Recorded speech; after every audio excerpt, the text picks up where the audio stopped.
అందరికీ నమస్కారం. SBR talks channel స్వాగతం. అనేక మంది విద్యారంగంలో నిష్ణాతులు చేసే వీడియోల పరంపరలో మరొక భాగానికి శ్రీకారం చుడుతున్నాం మనం. మిత్రులారా, భారతదేశము ప్రధానంగా గురుకుల పద్ధతికి పేరుగాంచినటువంటిది. ప్రతి మనిషి కూడా తన గురువు ద్వారానే ఉద్ధరించబడ్డాడు. ఆనాటి రాముడి నుండి, కృష్ణుడి నుండి, గౌతమ బుద్ధుడి నుండి, నేటి వివేకానంద వరకు, ఇప్పుడు అబ్దుల్ కలాం వరకు వీళ్ళందరూ కూడా గొప్ప గురుత్వం వల్లనే వారి యొక్క శిష్యులు గొప్ప స్థితికి చేరారు. దురదృష్టవశాత్తు ముఖ్యంగా కోచింగ్ రంగంలో కార్పొరేటీకరణ జరిగి చాలామందికి గురు శిష్య సంబంధం లేదు. అంటే టీచర్ స్టూడెంట్ మధ్య ఒక ర్యాప్, ఒక భావోద్వేగమైనటువంటి సంబంధం కానీ, టీచర్ స్టూడెంట్ మధ్య ఒక ఎఫెక్షన్ కానీ, ఒకరి గురించి మరొకరికి తెలియడం కానీ, ఇట్లాంటివి లేని పరిస్థితిలో మనం నివసిస్తున్నాం, చదువుకుంటున్నాం. ఈ 9 ఎడ్యుకేషన్ను నేను ఐఐటి గురుకులం అని పిలవడానికి నేను సంతోషపడతాను. ఎందుకంటే అట్లాంటి కల్చర్ నాకు కనిపించింది. సో అసలు ఈ 9లో ఆత్మ లాంటిది ఇది. 9 ఎదుగుదలకు అత్యంత కీలకమైన అంశమైనటువంటి ఈ టీచర్ స్టూడెంట్ బాండింగ్ ఎలా ఉందనే విషయం మీద మనం వారి ఇద్దరు ఫ్యాకల్టీతో మనం మాట్లాడదాం. ఒకరు అనూషారెడ్డి గారు, వారు కెమిస్ట్రీ ఫ్యాకల్టీ ఇస్తున్నారు. వారు జేఎన్టీయూలో బీటెక్ అండ్ ఎంటెక్ చదువుకున్నారు. తర్వాత మణితేజ గారు ఐఐటి కాన్పూర్లో చదివి భరత్ తేజ గారి ఇన్ఫ్లుయెన్స్ తోటి దీనిలోకి వచ్చి ఫిజిక్స్ ఫ్యాకల్టీ పనిచేసి వారు కూడా ఎస్ఆర్ నగర్లోనే. నమస్తే మేడం. నమస్తే. సార్, ఇప్పుడు మేడం మీరు చూస్తున్నారు, అంటే మీరు హైదరాబాద్లో ఏ కాలేజీలో కూడా నార్మల్గా స్టూడెంట్ టీచర్ దగ్గర ఎఫెక్షనేట్గా ఒక ఆప్యాయత రావడం అంటూ ఎక్కడ విన్నాం. ఫ్యాకల్టీస్ కూడా నేను మాట్లాడుతూ చెప్పాను, చూశాను. నేను టీ బ్రేక్లో కూడా టీ తాగే సమయం ఉండ కూడా వాళ్ళు క్వశ్చన్స్ అడుగుతున్నాడు, వీళ్ళు చెప్తున్నాడు, దాన్ని ఎంజాయ్ చేస్తారు, అది భారంగా అనుకోరు. సో నేను చాలాసార్లు తొలి 1-2 సార్లు వచ్చినప్పుడు స్టూడెంట్స్ రారాపురాన్ని పిలుస్తున్నారు, వీళ్ళు జోక్స్ వేస్తున్నారు, సెటర్లు వేస్తున్నారు ఫ్యాకల్టీ మీద. సో సేమ్ ఒక మెనమామలాగా వ్యవహరించండి నాకు అనిపించింది. చాలా ఎఫెక్షనేట్ రిలేషన్షిప్ ఉంది టీచర్స్ అయినప్పటికీ కూడా. ఇది నిజంగా ఉండడం సంతోషం, ఫైన్. ఇది నిజంగా టీచింగ్ లెర్నింగ్ ప్రాసెస్కు ఎంతవరకు పనిచేస్తుంది? వాళ్ళ ర్యాంక్స్ బెటర్ రావడంలో ఈ టీచర్ స్టూడెంట్ మధ్య ఉండేటువంటి ఒక ఎఫెక్షనేట్ రిలేషన్షిప్ అనేది నిజంగా ఇన్ఫ్లుయెన్స్ చేస్తుందా? సో మీరు అన్నట్టు ఇప్పుడు వేరే కాలేజీల్లో మీరు అన్నారు కదా సార్, అంటే ఇప్పుడు వేరే కాలేజీలో చూస్తే ఒక 80-90 మంది ఉంటారు ఒక క్లాస్లో. సో టీచర్ వచ్చి పాఠాలు చెప్పేసి వెళ్ళిపోయిన తర్వాత అసలు వాళ్ళకి ఒక స్టూడెంట్ ఫస్ట్ బెంచ్లో ఎవరున్నారో కూడా వాళ్ళకి తెలియదు. కానీ మేము అది ఉండకూడదు అని చెప్పేసి ఒక క్లాస్కి 35-40 మందే ఉంటారు.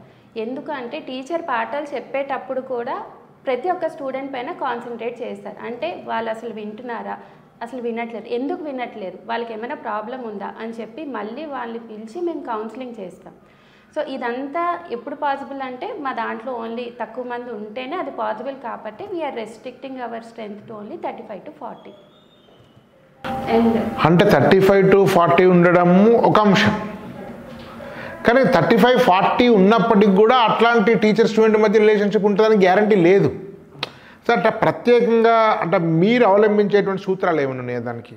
సో మేము ప్రతి మంత్కి ఒకసారి కంపల్సరీ స్పోర్ట్స్ డేకి వెళ్తామండి. ఆ స్పోర్ట్స్ డేలో ఏమవుతుందంటే టీచర్కి స్టూడెంట్కి ఇంటరాక్షన్ పెడతాం. అంటే మేము కూడా వెళ్ళి స్పోర్ట్స్ ఆడతాం పిల్లలతో. ఎప్పుడైనా ఐస్ బ్రేకింగ్ సెషన్ ఎప్పుడైనా స్పోర్ట్స్లోనే జరుగుతుంది. సో వేరే దేశాల్లో మీరు ఎక్కడైనా చూసుంటారు, ఎక్కడైనా మనుషులు కలవాలంటే మనం స్పోర్ట్స్ పెడతాం. స్పోర్ట్స్ పెడితేనే వాళ్ళకి అందరి గురించి తెలుస్తుంది, వాళ్ళు ఎలా ఆడతారు, మాట్లాడడం ఇవన్నీ అప్పుడే తెలుస్తుంది. కాబట్టి మేము ప్రతి మంత్ కంపల్సరీ ఒక స్పోర్ట్స్ డే అయితే అరేంజ్ చేస్తామండి. దాంట్లో ఏంటంటే టీచర్స్ అంటే పొద్దున్న నుంచి సాయంత్రం వరకు పిల్లలతో ఉంటారు. ఆ పిల్లలకి మా మీద భయం పోతుంది. అంటే మేము క్లాసుల్లో మేము ఎంత ఫ్రెండ్లీగా ఉన్నా కొంతమంది పిల్లలు చాలా ఇంట్రోవర్ట్స్ ఉంటారు. ఇంట్రోవర్ట్స్ అంటే అసలు మాట్లాడరు. ఎంత ఫ్రెండ్లీగా ఉన్నా కూడా ఓపెన్ అప్ అవ్వరు. ఎందుకు ఓపెన్ అప్ అవ్వరు అంటే అసలు వాళ్ళతో పర్సనల్గా మాట్లాడినా కూడా వాళ్ళు డౌట్స్ అడగడానికి హెసిటేట్ చేస్తారు. అది ఉండకూడదని చెప్పేసి మేము కూడా వెళ్ళి స్పోర్ట్స్ ఆడతాం వాళ్ళతో. అప్పుడు ఆడినప్పుడల్లా కంపల్సరీగా వాళ్ళు మాతో మేము దగ్గరుండి ఆడతాం కాబట్టి వాళ్ళకి భయం పోతుంది. సార్, ఇప్పుడు మీరు ఐఐటి నుంచి వచ్చారు, చాలామంది సార్ చెప్పినట్టు మీ దాంట్లో 65 మందిలో సుమారుగా 60 మంది వరకు కూడా ఐఐటీస్ నుంచి వచ్చారని చెప్పారు. ఇక్కడ చూస్తేనేమో బయట కోచింగ్ అంటే చాలామంది ఉండే అభిప్రాయం ఏంటంటే ఆదివారం ఉండదు, సెలవులు ఉండవు, ఆటలు ఉండవు, ఎంజాయ్మెంట్ ఉండదు, ఫన్ ఉండదు, భయపడిపోవాలి, మార్కులు రానివాడు పాపాత్ముడు, మార్కులు వచ్చినవాడు హీరో, వానికి ఆరాధ్యం ఉంటుంది, వాడిని ఏది చెప్తే అది చేస్తారు, మార్క్ అన్న చులకన మాట్లాడే అసలు నువ్వు బతకడమే వేస్ట్ అనేటువంటి వాతావరణం కూడా కొన్ని సంస్థల్లో ఉంది. అట్లా కాకుండా ఇక్కడ మార్కులు తక్కువ వచ్చినా ఎక్కువ వచ్చినా సంబంధం లేకుండా అందరినీ ఒకే విధంగా ఎఫెక్షన్ చూపించి ఒకే విధంగా కన్సర్న్ చూపేటువంటి ఒక మెంటర్షిప్ ఎట్లా సాధ్యమవుతుంది మీకు? సార్ ఇది మేము లైక్ ఐఐటికి వెళ్ళక ముందు కూడా మేము కూడా ఎక్కడో ఒక దగ్గర చదువుకున్నాం సంవత్సరాలు. ఓకే. సో అక్కడ మేము కూడా మా తోటి స్నేహితులను చూసుకుంటాం. సో మా దాంట్లో కూడా కొంతమంది బాగా చదివే వాళ్ళు ఉండే, కొంతమంది కష్టపడే వాళ్ళు ఉండే, కానీ ఎగ్జామ్స్లో సరిగ్గా మార్క్స్ రాకపోయేటివి. సో అట్లా నా స్నేహితులను అంతా చూసేసరికి నేను ఇప్పుడు టీచింగ్కి వచ్చేసరికి లైక్ నా విద్యార్థులలో కూడా నా స్నేహితులను చూడగలుగుతున్నాను. సో ఎప్పుడైతే నేను చదువుతున్నప్పుడు వాళ్ళకి ఏ విధంగా అయితే ఎక్స్ప్లెయిన్ చేసేవాళ్ళనో అలానే ఇక నా విద్యార్థులతో కూడా ఓకే ఇతనికి తగ్గట్టు ఇలా చెప్పాలి, ఇలా చెప్తేనే అర్థమవుతుందని నాకు క్లారిటీ ఉంటుందన్నమాట. సో దానివల్ల నేను బెటర్గా ఎక్స్ప్లెయిన్ చేయగలుగుతున్నాను. వాళ్ళకు కూడా ఏంటంటే teacher like since I'm young faculty, like వాళ్ళకు కూడా ఒక టీచర్ దగ్గర ఒక పెద్ద వ్యక్తి దగ్గరికి నుంచి విన్నట్టు కాకుండా ఒక బ్రదర్ దగ్గర నుంచి వింటున్నట్టు, ఓకే నాకు అర్థం కాకపోయినా మళ్ళీ అడిగితే చెప్తాడన్న స్నేహభావం ఉంటుందన్నమాట. సో దానివల్ల అడుగుతుంది. మేడం మీరు ఇద్దరు కూడా యంగ్స్టర్స్, మీరు కూడా బహుశా కోచింగ్ తీసుకొని ఉంటారు, ఎంసెట్ ఐఐటి ఏదో ఒకటి కోచింగ్ తీసుకొని ఉంటారు. అంటే మీరు చూసినప్పుడు మీకు ఎవరో టీచర్స్ చెప్పుంటుంది సార్ అన్నట్టుగా, అప్పుడు మీరు డిస్క్రిమినేషన్ ఉండొచ్చు లేదా ఎట్లాంటి వాతావరణం ఉందో తెలియదు. ఇప్పుడు మీరు మీ 9 ఎడ్యుకేషన్ టీము స్టూడెంట్స్ను అందరినీ ఈక్వల్గా వాళ్ళ స్టాండర్డ్స్ సంబంధం లేకుండా జెన్యూన్ ఎఫెక్షనేట్ తోటి చూస్తున్నారు. నిజంగా ఫ్రాంక్ చెప్పండి, మీరు చదువుకున్నప్పుడు ఇట్లాంటి వాతావరణం మీకు ఉండేది లేదండి. అప్పుడు కంపల్సరీగా మెరిట్ బేస్ సెగ్రిగేషన్ ఉండేది. మా దాంట్లో మేము ఎలా అంటే అందరి పిల్లల్ని కలిపి ఒకటే క్లాస్లో కూర్చోపెట్టడం ఉద్దేశం కూడా ఏంటంటే ఎవరికైతే రావట్లేదో, ఇప్పుడు తిన బాగా చదువుతున్నాడు, నాకు కొంచెం లాగింగ్ ఉందంటే నేను తిన్న అడిగి వెంటనే డౌట్ క్లియర్ చేసుకుంటాను. లేకపోతే ఏంటంటే తను నన్ను కూడా పుల్ చేస్తాడు పైకి. అంతేగాని నా వల్ల తను డిస్టర్బ్ అవుతున్నారంటే ఆబ్వియస్లీ మా టీచర్స్ వచ్చి నాకు మెంటర్షిప్ ప్రోగ్రామ్లో నువ్వు డివియేట్ అవుతున్నావు అవ్వట్లేదు అని చెప్పి మాకు ఎవ్రీ 3 వీక్స్ వన్స్ ఇలా మెంటర్షిప్ ప్రోగ్రామ్ ఉంటుంది. సో పిల్లలు ఎక్కడైనా తగ్గుతున్నారా లేకపోతే పెరుగుతున్నారా అని చెప్పేసి మేము చూస్తూ ఉంటామండి. సో ఇలా అంటే ప్రతి ఒక్క స్టూడెంట్ గురించి మేము ఆలోచించే మేము చేస్తాం. ఇప్పుడు నేను చదివే టైంలో మీరు అన్నట్టు నేను వేరే బ్యాచ్లో ఉండేదాన్ని, నాకన్నా కొంచెం తక్కువ చదివే వాళ్ళు వేరే బ్యాచ్లో ఉన్నారు. సో వాళ్ళు ఫస్టే డిమోటివేట్ అయిపోతారు. సో మాకు ఆ ఉద్దేశం అలా ఉండకూడదు, ఫస్టే డిమోటివేట్ అవ్వకూడదు, ఫస్ట్ నుంచే మన అందరికి ఒకలాగే చెప్పాలి, అందరు టీచర్లు అన్ని క్లాసులకి వెళ్ళాలన్న ఉద్దేశంతోనే మేము స్టార్ట్ చేసాం. సార్ ఇప్పుడు నేను భరత్ సార్తో ఇంటర్వ్యూ చేసేటప్పుడు ఒకటి ఏం చెప్పినా డిఫరెన్షియల్ ఎడ్యుకేషన్ సిస్టమ్ అని చెప్పారు. అంటే మీకు 1:30కి సంథింగ్ క్లాసెస్ అయిపోతాయి, 2 o'clock తర్వాత మీకు ఇంటరాక్షన్ స్టడీ అవర్స్ అంటే మీకు స్టడీ అవర్స్ కాదు, మేము వర్డ్ ఒప్పుకోము, అది ఇంటరాక్షన్ సెషన్ అని చెప్పారు వారు, వర్క్షాప్ లాంటి మోడల్. సో దానివల్ల స్టూడెంట్ టీచర్ రిలేషన్షిప్ చాలా బెటర్గా అయ్యేటువంటి అట్లా ఏమైనా ఛాన్సెస్ ఉన్నాయి? అవునండి. లైక్ ఏంటంటే అండి, లైక్ మార్నింగ్ ఏ టీచర్స్ అయితే లైక్ 8 to 1 టీచ్ చేస్తారో ఆ 8 టీచర్సే మళ్ళీ 2 to 5 ఇంటరాక్టివ్ సెషన్స్లో ఉంటారు. అండ్ ఇక్కడ కూడా లైక్ వేరే కాలేజెస్లో చూస్తున్నట్టు లైక్ ఒకరితోనొకరు మాట్లాడకుండా ఉండేటట్టు ఉండదండి. లైక్ స్టూడెంట్స్ కూడా they can talk with themselves, వాళ్ళతో లైక్ తోటి విద్యార్థులతో ఒకరితోనొకరు మాట్లాడుకోవచ్చు. అండ్ టీచర్స్ కూడా ఐఐటిఎన్ టీచర్స్ అక్కడ ఉండడం వల్ల అప్పటిదప్పట్లోనే స్టూడెంట్స్కి ఏమన్నా డౌట్స్ ఉన్నదని క్లారిఫై చేస్తూ ఉంటారు. అండ్ టీచర్కి క్లియర్గా ఒక స్టూడెంట్ గురించి అవగాహన ఉండేసరికి ఏ స్టూడెంట్కి ఏ వర్క్ అసైన్ చేయాలి, లైక్ తన యొక్క డెవలప్మెంట్ ఏ విధంగా ఉందనేది క్లియర్గా టీచర్ కూడా ఒక ఐడియా ఉంటుంది. అండ్ స్టూడెంట్స్ కూడా లైక్ టీచర్ ఉండేసరికి ఆ నమ్మకం ఉంటుంది అనమాట. మార్నింగ్ చెప్పిన టీచర్ మాకు ఉండేసరికి వాళ్ళు ధైర్యంగా చదువుకోగలుగుతుంటారు. సో సో దానికి నేను ఒకటి చెప్తానండి. ఇప్పుడు మార్నింగ్ 8 to 1 క్లాసెస్ అని చెప్పారు కదా, దాని తర్వాత మాకు లంచ్ బ్రేక్ ఉంటే దాని తర్వాత పిల్లలకి 2 to 5:30 వచ్చేసి వర్కింగ్ సెషన్. దాంట్లో ఏంటంటే కొంతమంది పిల్లలు ఎవరైతే బాగా పర్ఫామ్ చేస్తారో వాళ్ళందరినీ సపరేట్గా కూర్చోపెట్టి వాళ్ళకి తగ్గట్టు మేము లెవెల్ చేపిస్తాం. ఎవరైతే సరిగ్గా చేయలేకపోతున్నారో వాళ్ళకి ఏంటంటే మళ్ళీ మేము దగ్గర ఉండి మళ్ళీ పొద్దున క్లాస్ చెప్పినట్టే మళ్ళీ కూర్చోబెట్టి వాళ్ళందరికీ అంటే ప్రతి సమ్ము చేపిస్తాం. మార్నింగ్ ఏదైతే కాన్సెప్ట్స్ నేర్పించామో దానికి తగ్గట్టు వాళ్ళు మధ్యాహ్నం పూట అప్లికేషన్ బేస్డ్ చేస్తారన్నమాట. సో దానివల్ల ఏమవుతుందంటే అందరికీ జస్టిఫై చేసినట్టు అవుతుంది. అంటే నేను మెయిన్ స్ట్రీమ్ కాలేజ్లో 2 అంశాలు గమనించాను. మొదటి అంశం ఏంటంటే అందరికీ ఒకే వర్క్ షీట్స్ ఇవ్వబడితే లేదా ఒకే మెటీరియల్కి ఇచ్చే మెటీరియల్లో ఒకే రకమైన క్వశ్చన్స్ చేయాలి. ఇది ఒకటి గమనించాను.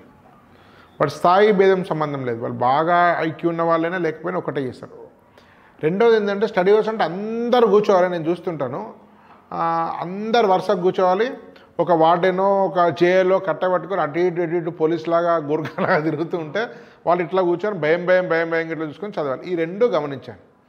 మీరు చెప్పేదాని ప్రకారం నాకు అర్థమైంది ఏంటంటే అట్లా స్టడీ అవర్స్ ఉండి బలవంతంగా కూర్చొని అట్లా చదివించడం కాకుండా మీకు ఇంటరాక్షన్ ఉంటుందని ఒకటి చెప్తున్నారు. ఫ్యాకల్టీ అందుబాటులో ఉంటారు, సీరియస్ అంతే కదా.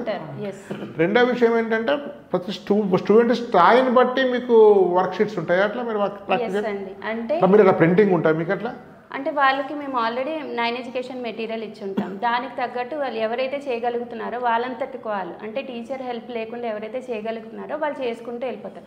ఎవరికైతే కంపల్సరీ టీచర్ హెల్ప్ కావాలో వాళ్ళకి మేము టీచర్సే వెళ్ళి దగ్గరుండి చేపిస్తాం. సో అది లెవెల్ 1, లెవెల్ 2, లెవెల్ 3 అంటే మీ మెటీరియల్లో లెవెల్ 1, లెవెల్ 2, లెవెల్ 3 అని ఉంటాయా? అంటే క్వశ్చన్ సపరేట్ అయి ఉంటాయా? అవునండి. సో ఎవరైతే ఇప్పుడు సపోజ్ ఒక స్టూడెంట్ బాగా చదివేటోడు తను ఒక మాడ్యూల్ సపోజ్ ఒక వన్ డేలో కాదు సపోజ్ 2 అవర్స్లో కంప్లీట్ చేసేస్తున్నారు. వేరే అబ్బాయికి అదే మాడ్యూల్ కంప్లీట్ చేయడానికి మేబీ 4 hours 5 hours పట్టచ్చు. సో వాళ్ళకి ఆబ్వియస్లీ హెల్ప్ కావాలి కాబట్టి మేము ఆ అబ్బాయికి ఎవరికైతే హెల్ప్ కావాలో వాళ్ళ దగ్గర కూర్చొని చేపిస్తాం. ఈ అబ్బాయి ఎవరికైతే బేసిక్ డౌట్స్ ఉన్నాయో అంటే కొన్ని క్వశ్చన్సే ఉంటాయి వీళ్ళు చేయలేను, ఆ క్వశ్చన్స్ మళ్ళీ మేము వెళ్ళి మీ క్లాస్లో ఎక్స్ప్లెయిన్ చేస్తాం. అంటే స్టూడెంట్ని బట్టి ఒకవేళ కొంచెం సరిగ్గా చేయలేని వాళ్ళకి లెవెల్ 1 చేస్తే సరిపోతుంది, మధ్యస్థ లెవెల్ 2, టాపర్స్ లెవెల్ 3 అట్లా మీరు సెగ్రిగేట్ చేసే క్వశ్చన్స్ ఉంటాయి. అది ఓన్లీ మధ్యాహ్నం పూట అండి. మార్నింగ్ పూట క్లాసెస్ అందరికీ ఈక్వల్గా జరుగుతుంది. సార్ ఇప్పుడు మీకు మార్క్స్ వస్తుంటాయి. అంటే నార్మల్గా మన స్టూడెంట్స్ ఉండే సమస్య ఏంటంటే 10th క్లాస్ దాకా అందరికి 10 GPA మన దగ్గర. తెలంగాణలో 10 GPA నెంబర్ 1. కొన్ని స్కూళ్ళలో 70%, 80% 10 GPA ఏమి రాను మల్టీ డివిజన్ రాను కూడా 10 GPA వచ్చినోడు ఉన్నాడు. అట్లాంటి ఎక్స్పెక్టేషన్ పేరెంట్ కూడా ఎక్స్పెక్టేషన్ మా టాపరు 10 GPA వచ్చింది, 9.8 వచ్చింది అని చెప్తారు. మా క్లాస్లో టాప్ 5 వచ్చేవాళ్ళు ఇట్లాంటి అభిప్రాయం ఉంటుంది. ఇక్కడ రాగానే వాళ్ళకు 300కు 50 మార్క్స్, 70 మార్క్స్, 80 మార్క్స్ ఇట్లాంటివి వస్తుంటాయి కదా. ఇంత తక్కువ మార్క్స్ వచ్చినప్పుడు వాడు డిప్రెస్ అయిపోతే నర్వస్ అవుతారు. ఈ నర్వస్ను అంటే 10th క్లాస్లో ఉండే హైప్ నుంచి వచ్చి మార్క్స్ తగ్గిపోయిన తర్వాత మీరు ఈ నర్వస్నెస్ ఎట్లా డీల్ చేస్తారు? సో అండి అది ప్రతి వారం మేము ఎగ్జామ్స్ పెడతాము. ఆ ఎగ్జామ్స్ యొక్క రిజల్ట్స్ పేరెంట్స్ స్టూడెంట్స్కి వెళ్తాయి. అండ్ మాకు టీచర్స్ కూడా స్పెసిఫిక్గా వీ హ్యావ్ స్టూడెంట్ డాష్బోర్డ్ అండి. సో దాంట్లో ఒక విద్యార్థి ఎన్ని ఎగ్జామ్స్ రాశారు, లైక్ ఏ ఎగ్జామ్లో తక్కువ వచ్చాయి, ఎంత వచ్చాయి, అండ్ ఏ సబ్జెక్ట్లో తను వీక్గా ఉన్నాడు, అండ్ ఏ సబ్జెక్ట్లో మళ్ళీ ఏ చాప్టర్లో ఉన్న ఎగ్జామ్స్కి తను సరిగ్గా రాయలేకపోయాడో ప్రతి డేటా ఉంటుందండి. సో యాజ్ అ టీచర్ మేము ఆ స్టూడెంట్ డాష్ బోర్డ్ ద్వారా మాకు ప్రతి ఒక్క ఇన్ఫర్మేషన్ ఉంటుంది, స్టూడెంట్ యొక్క ఇన్ఫర్మేషన్. సో మేము ప్రతి 1 monthకి ఒకసారి we'll conduct mentorship program. So అక్కడ ఏంటంటే ప్రతి స్టూడెంట్తో పర్సనల్గా కూర్చొని మాట్లాడతాం. యాజ్ ఎ టీచర్ మేము కూర్చొని మాట్లాడి తనకి ఏ చాప్టర్స్లో ప్రాబ్లం ఉంది, ఏ సబ్జెక్ట్లో ప్రాబ్లం ఉందని డీటెయిల్గా డిస్కస్ చేసి అండ్ మేము even we conduct parent teacher meeting online. So parents కూడా డిస్కస్ చేసి చెప్తామండి, లైక్ అంటే ఈ విధంగా అవుతుంది, సో అబ్బాయిని ఇలా చదివిపిస్తే బెటర్, లైక్ స్టూడెంట్ని ఈ విధంగా స్టడీ హాస్టల్కు చేపిస్తే బెటర్ అన్నట్టు మాట్లాడతామండి. ఓకే అండి, చాలా చాలా ముఖ్యమైన విషయం చెప్పారు. ఇది చాలా అత్యంత ఆత్మ లాంటిదని నేను భావిస్తాను. ఇట్లా టీచర్ స్టూడెంట్ రిలేషన్స్, అట్లాంటి టీచర్ స్టూడెంట్ రిలేషన్షిప్ మెరుగ్గా ఉండే సంవత్సరాలు వచ్చినప్పుడు ఈ డిప్రెషన్స్, సూసైడ్స్ ఇవి ఉండవు. ప్రతి స్టూడెంట్ కూడా తన స్థాయికి కంటే మెరుగైన ప్రదర్శించే అవకాశం ఉంటే ఇట్లాంటి సిస్టమ్ బిల్డ్ చేసి మీ అందరు కూడా కంగ్రాచులేట్ చేస్తున్నాను. ధన్యవాదాలు అండి. భారత్ మాతాకి జై.